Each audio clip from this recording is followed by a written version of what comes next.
یقیناً آج کا ہمارا یہاں جمع ہونا بہت ہی زیادہ اہم ہے۔ وقت کا اہم ترین تقاضا بھی ہے کہ ہم مل بیٹھیں، آپس میں ایک دوسرے سے صلاح مشورہ کریں، ایک دوسرے سے بات کریں، ایک نظریہ قائم کریں، پھر اس کے بعد اس پر ہم مل کر کام کرتے ہیں تو اللہ کی مدد ضرور آتی ہے۔ میں سب سے پہلے یہ بات آپ کے سامنے رکھنا چاہوں گا، جو مسلمان ہوتا ہے وہ کبھی مایوس نہیں ہوتا، نہ تو ہم کو کبھی نا امیدی میں پڑنا ہے، ارے کیا ہو رہا ہے ہمارے ساتھ، ہم تو مظلوم بن گئے، ہمارے اوپر مظالم ڈھا رہے ہیں۔ یقین مانیے کہ جب میرے محبوب نبی پہ مظالم آ سکتے ہیں تو ہماری اور آپ کی کیا حیثیت ہے۔ اس لیے قرآن مجید کی اس آیت کو ہمیشہ ہمیں یاد رکھنا ہے، لا تیأسوا من روح اللہ انہ لا ییأس من روح اللہ الا القوم الکافرون۔ اللہ کی ذات سے کسی بھی صورت میں ہم کو مایوس ہونے کی ضرورت نہیں ہے، اس لیے کہ اللہ کی ذات سے مایوس وہ ہوتے ہیں جو اللہ کے منکر ہوتے ہیں۔ دوسری بات یہ کہ ہم یہ سوچتے رہیں یہ کام کریں گے، وہ کام کریں گے، ان کی ذمہ داری ہے، یہ ان کی ذمہ داری ہے، اس طرح ہم اپنے آپ کو بچاتے رہیں، ہمارے دامن کو بچاتے رہیں، یہ بھی مناسب نہیں ہوگا۔ بلکہ جب کبھی بھی ضرورت پیش آتی ہے تو ہم اپنے آپ کو تیار رکھنا ہے۔ یہ نہ سوچیں کہ ہماری حالت ایسے ہی بدل جائے گی بیٹھے بیٹھے، ہماری حالت بدلنے کے لیے ہم خود ذمہ دار ہوں گے۔ جب تک ہم بیدار نہیں ہوں گے کوئی اور ہم کو بیدار نہیں کرے گا۔ اس لیے رب نے فرمایا ان اللہ لا یغیر ما بقوم حتی یغیروا ما بانفسہم۔ اللہ رب ذوالجلال کسی بھی قوم کی حالت کو اس وقت تک بدلتے نہیں جب تک کہ قوم اپنی حالت کو خود بدلنے کا ارادہ نہیں کرتی۔ تو اب وقت آ گیا ہے کہ ہم کچھ سوچیں۔ میں یہاں کچھ سوالات بھی آپ کے سامنے رکھنا چاہوں گا، ذرا اس پر بھی غور فرمائیں۔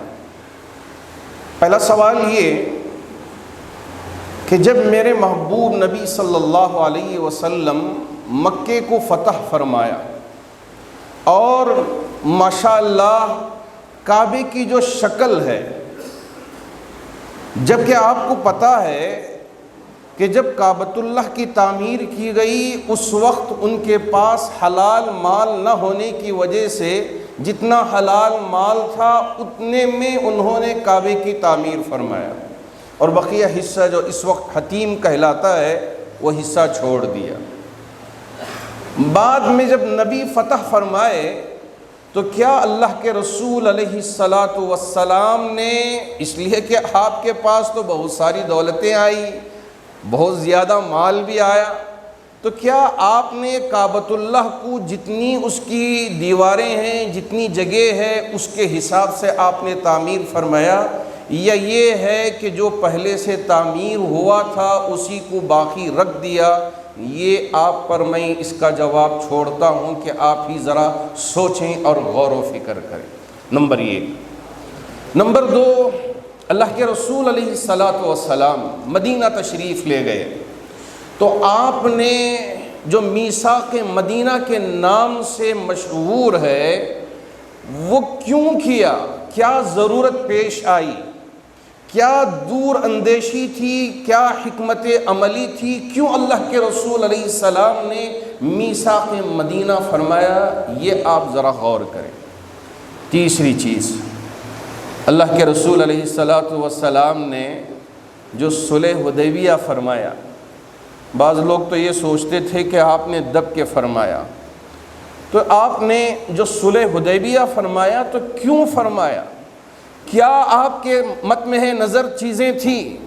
کن کن چیزوں کا خیال رکھ کر اللہ کے رسول علیہ السلام نے صلح حدیبیہ فرمایا؟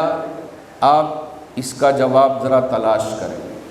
چوتھی چیز، جب فتح مکہ ہوا تو اس وقت اللہ کے رسول علیہ الصلاۃ والسلام نے جو اعلان فرمایا تھا، جو کوئی بھی گھر میں جائے اسے امن، جو ابو سفیان کی گھر میں رہے اسے امن، جو ہمارے مد مقابل لڑنے کے لیے نہ آئے اس کے لیے امن۔ یہ جو اعلانات اللہ کے رسول علیہ الصلاۃ والسلام کی جانب سے ہوئے تو کیوں ہوئے؟ یہ 4 سوالات۔ اس کے بعد مجھے آپ کے سامنے یہ بات رکھنا ہے، میرے نبی کی محبت ہمارے بدن کے ہر حصے میں ہے۔ جیسے اللہ نے فرمایا قُلْ إِنْ كَانَ آبَاؤُكُمْ وَأَبْنَاؤُكُمْ وَإِخْوَانُكُمْ وَأَزْوَاجُكُمْ وَعَشِيرَتُكُمْ وَأَمْوَالٌ اقْتَرَفْتُمُوهَا وَتِجَارَةٌ تَخْشَوْنَ كَسَادَهَا وَمَسَاكِنُ تَرْضَوْنَهَا أَحَبَّ إِلَيْكُمْ مِنَ اللَّهِ وَرَسُولِهِ، ان ساری چیزوں سے زیادہ محبوب اللہ اور اللہ کے رسول سے ہونا چاہیے، محبت آپ سے ہونا چاہیے۔ جی ہاں، آپ کے نام پہ اگر کچھ ہو تو ہم اپنے آپ کو قربان کر دیں گے، لیکن ناموس رسالت میں ذرا برابر بھی فرق آنے نہیں دیں گے، خاتم النبیین کی شان میں ذرا برابر فرق آنے نہیں دیں گے، یہ مطلب ہے۔ لیکن کیا اگر کوئی ٹویٹ کر دیا یا کچھ ویڈیو وائرل کر دیا یا میسیج بنا کے وائرل کر دیا تو ہم اگر احتجاج کے لیے اترتے ہیں یا بڑا جلسہ کرتے ہیں تو جب جا کر اپنی محبت کا اظہار ہے، اگر ہم نے جلسہ نہیں کیا، ہم نے ریالی نہیں نکالی تو کیا اس میں محبت کی علامت نہیں ہے؟ یہ آپ سے سوال کر، یہ ذرا سوال لکھ لیں اور خود ذرا جواب تلاش کریں۔ یا یہ ہے کہ جیسے میرے نبی نے دور اندیشی سے کام لیا تھا، میرے محبوب نبی صلی اللہ علیہ وسلم نے دور اندیشی سے کام لے کر فیصلے لیے تھے، اسی طرح ہمارے یہ اکابر علماء اور یہ ہماری جماعتیں اگر بیٹھ کے کچھ فیصلے لیتے ہیں تو ہم اس کے تابع ہونا ہے، یہ ہم کو سوچنا ہے۔ ہمارے بعض احباب یہ سوچتے ہیں کہ اگر کسی نے کچھ کر دیا، بس ریالی نکال دیا، احتجاج کر دیا، حق ادا کر دیا، بس بعد میں جا کے گھر میں سو جاتے ہیں۔ یا یہ ہے کہ مستقل اس پر ایسی کارروائی کریں کہ پھر اس کے بعد کسی کو ناموس رسالت پر زبان کھولنے کی ہمت نہ ہو، یہ کام کرنا بہتر ہوگا۔ یا یہ ہے کہ ہم خالی احتجاج کر کے بیٹھ جائیں۔ جی ہاں، اگر ہمارے یہ علماء اور ہمارے دانشوران، ہمارے وکلاء اور ہماری تمام جماعتیں مل کے یہ فیصلہ لیتے ہیں کہ وقت کا تقاضا ہے کہ ہم ایک ریالی نکالیں یا بند کریں یا بڑا جلسہ کریں، تو اس کی بھی ضرورت پیش آئے گی تو اس کو بھی ہم انجام دیں گے۔ تو یہ چیزیں ہیں جسے اس وقت امت کو اور ہمارے تمام لوگوں کو سمجھنے کی ضرورت ہے۔ ہمارا سب سے بڑا رونا یہ ہے کہ ہم یہ کہتے ہیں کہ ہمارا کوئی قائد نہیں ہے، ہمارا کوئی بڑا نہیں ہے، ہم کسی کے پیچھے چلنا نہیں چاہتے، بس ہم ہی بڑے ہیں، ہم ہی چلنا چاہتے ہیں۔ میں آپ سے بڑے درد کے ساتھ اور بہت ہی غم کے ساتھ گزارش کرنا چاہوں گا کہ اب یہ بتانا، یہ بولنا ہم چھوڑ دیں۔ جب یہاں ہماری جماعتیں متحد ہو کے کام کر رہے ہیں، یہی ہماری رہنمائی کریں گے۔ اب ہم سب مل کر آپس میں صلاح مشورہ، مثال کے طور پہ بیدر میں کچھ بات پیش آئی، وہاں کے علماء، وہاں کے وکلاء، وہاں کے قائدین، وہاں کے دانشوران مل کے کچھ مشورہ دیتے ہیں تو اور سب مل کے ایک مشورے پہ متحد ہو گئے، اسی بات پہ عمل کرنا وقت کا تقاضا ہو۔ یہ نہیں ہے کہ نہیں ہم اس پہ عمل نہیں کریں گے، بعض لوگ ادھر اور بعض لوگ ادھر۔ دشمن تو یہی چاہتا ہے کہ ہم اپنی زبان سے یہ کہتے رہیں کہ ہمارا کوئی قائد نہیں ہے، ہمارا کوئی بڑا نہیں ہے، یہ قوم ایسی ہے کہ یہ ادھر ذرے ادھر ذرے، ادھر تھوڑے، بس یہ ایسے ہی پٹ کر رہ جائے گی، پس کر رہ جائے گی۔ تو اب یہ جو اس وقت ریاست کرناٹک کی مؤقر تنظیمیں اور علماء، قائدین اور اسی طرح ہماری بڑی بڑی جماعتیں، وکلاء اور ہمارے دانشوران مل کے اس وقت جو ایک ٹیم یہاں ترتیب دی گئی ہے، اس پر ہم میں سے ہر ایک کو بھروسہ کرنا ہے۔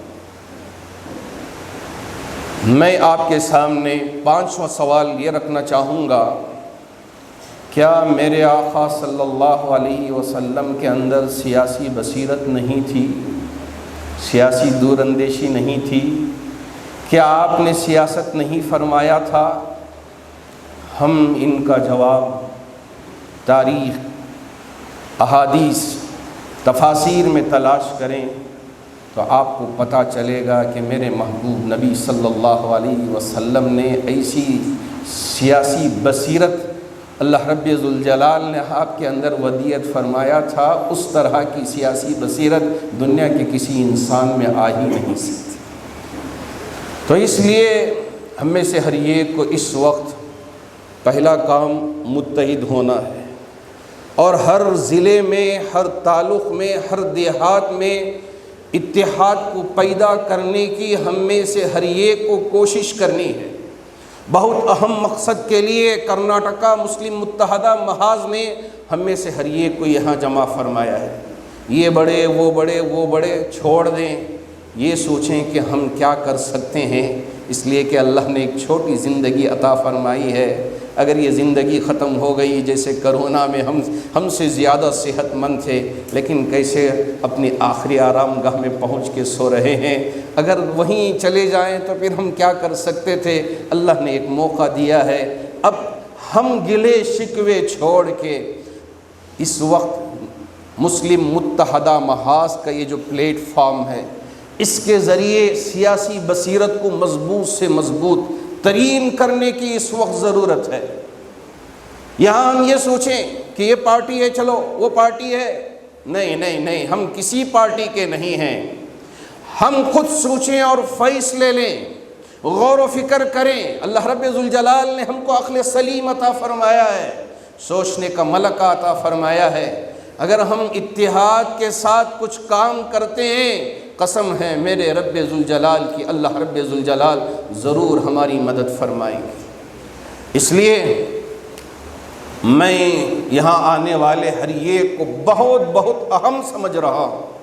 ہر ایک کی ایک بہت بڑی حیثیت ہے، اور بہت اس وقت بڑا زبردست کام کرنے کا وقت آ گیا ہے۔ پورے ملک کی نظریں اس وقت ریاست کرناٹک پر جڑی ہوئی ہیں، اٹکی ہوئی ہیں کہ یہاں کس طرح کے فیصلے لیے جاتے ہیں، یہاں کیسے مل کے آپسی بھائی چارگی کے ساتھ مسالک میں پڑے بغیر، ایک دوسرے پر کفر کا فتویٰ دیے بغیر، محبت کے ساتھ، اخوت کے ساتھ یہاں کام جو کیا جا رہا ہے، اس پر نظریں جمائے بیٹھے ہوئے ہیں۔ اللہ کرے کہ یہ صوت یہ پورے ملک کے لیے ایک مثال بن جائے۔